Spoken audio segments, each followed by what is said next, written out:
Hello, welcome to my YouTube channel. मेरे पास एक लड़का आया हर्षद, ओके, जिसने बीटेक करी थी एग्रीकल्चर में 2019 में। फिर एक साल का गैप, उसके बाद फिर उसने 2022 जाके अपनी कंप्लीट करी एमबीए, 2 साल की, जैसे 2020 से स्टार्ट किया 2022 तक हो गई एमबीए। बट एमबीए करने के बाद भी उसका पैकेज लगा 3 लाख पे, जो बहुत कम है आपके भी अकॉर्डिंग, राइट।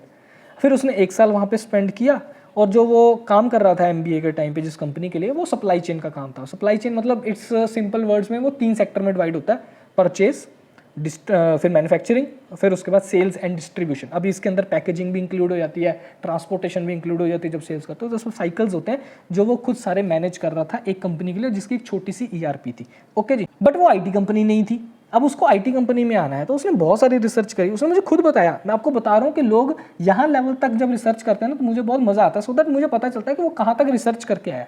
ओके, अब उस बंदे की बात सुन लो। तो उसने बोला कि मैं डेटा स्ट्रक्चर्स पढ़ने का मेरे पास टाइम नहीं है, तो वो तो छोड़ दो। मैंने बोला ठीक है।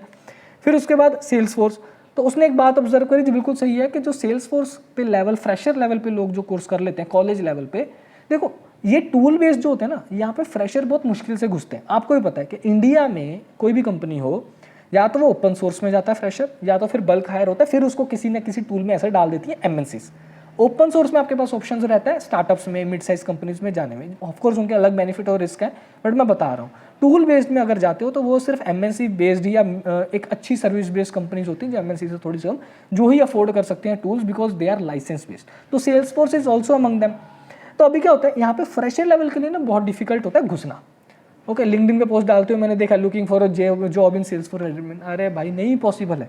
जब एक एक्सपीरियंस आ जाता है ना, चाहे आपको इंडस्ट्री में 2 साल का एक्सपीरियंस होगा किसी भी टेक स्टैक पे, अभी आपको सेल्स फोर्स में आना आराम से आ जाओगे, because now you have industry experience. आपने कुछ सर्टिफिकेशन किया बाहर से, अब सर्टिफिकेशन के लिए अलग से वीडियो बनाऊंगा। बहुत बड़ा स्कैम हो रहा है, लोग लाखों लाख रुपए वेस्ट कर रहे हैं, which is of no use.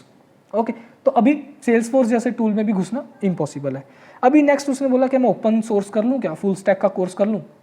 दिखने में आसान है कोई भी ओपन सोर्स, बट होता नहीं है, बहुत पढ़ना पड़ता है, और अब तो इंटरव्यू बहुत टफ हो गए। फ्रंट एंड की जैसे मैं बात करूँ, मैं हूँ तो अगर HTML CSS जावास्क्रिप्ट रिएक्ट से पहले काम हो जाता था, बट अब नहीं हो रहा।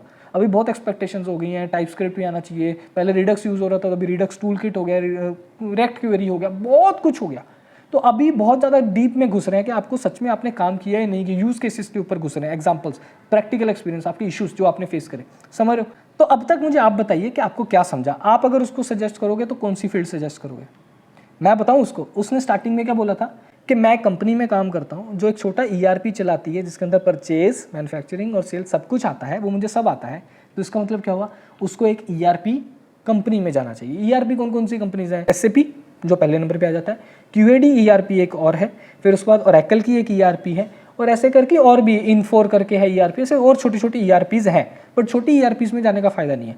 अभी जब तुमको एक ERP का बेसिक नॉलेज है और तुम्हारा पैकेज भी बहुत कम है, 3 लाख है ना, तुम्हारे पास MBA भी की हुई है, 1 साल का एक्सपीरियंस भी है, SAP में खुद ओपन SAP करके है, वैसे SAP की वीडियोस बना चुका हूँ, बहुत सारे प्लेटफॉर्म है जहाँ पे आप खुद पढ़ोगे ना, और अगर आपका बेसिक स्ट्रॉन्ग हो गया, फंक्शनल मॉड्यूल्स और टेक्निकल मॉड्यूल्स 2 होते हैं, तो पहली बात तो कोशिश करो फंक्शनल मॉड्यूल पढ़ने की, बाद में टेक्निकल। तो अगर आपका एक मॉड्यूल पे अच्छी पकड़ बन जाएगी, थोड़ा सा मॉक प्रैक्टिस करके देखो, फिर अप्लाई करके देखो, आपको 100% जॉब मिल जाएगी without wasting any money on any course. Okay, समझने की कोशिश करो, रेलेवेंट चीज पकड़ा करो। अगर आपका फंडामेंटल स्ट्रॉन्ग है ना किसी चीज का, तो उसका थोड़ा सा अपग्रेडेड वर्जन पकड़ने की कोशिश करो। आप SAP में ट्राई करो, आप QAD ERP में ट्राई करो, और Oracle में ट्राई करो। आपके जिस पैकेज और आपका एक्सपीरियंस है ना, आपको 100% जॉब मिल जाएगी। बस you should know their tool कि वो क्या काम करता है। बस अगर आपने थोड़ा सा हैंड्स ऑन कर लिया, आपकी नैया पार है। आपके मन में क्या सजेशन है इस लड़के के लिए, अब मुझे बताओ, ठीक है। और लेट्स सी अगर आपके सजेशन से हर्षद को कोई हेल्प मिल सकती है तो वही है, क्योंकि मेरा मानना है कि आई एम नॉट परफेक्ट, को no one is perfect, it's just your experiences. मैंने जो अपने लाइफ में एक्सपीरियंसेस देखे हैं या फेस करी चीज़ें, वो मैं शेयर कर देता हूँ। आपके एक्सपीरियंसेस डिफरेंट हो सकते हैं, हमारे ख्यालात में डिफरेंट भी हो सकते हैं, कई बार सेम भी हो सकते हैं, डिफरेंट भी हो सकते हैं। डिफरेंट है तो yes, we will work positively on this, क्योंकि हमको लास्ट में हेल्प करना है लोगों को। अगर सेम मिलते हैं तो प्लीज़ चैनल सब्सक्राइब करो, शेयर करो, सो दैट हम अपनी ऑडियंस को, अपने सर्कल को, अपने नेटवर्क को और बढ़ा सकें।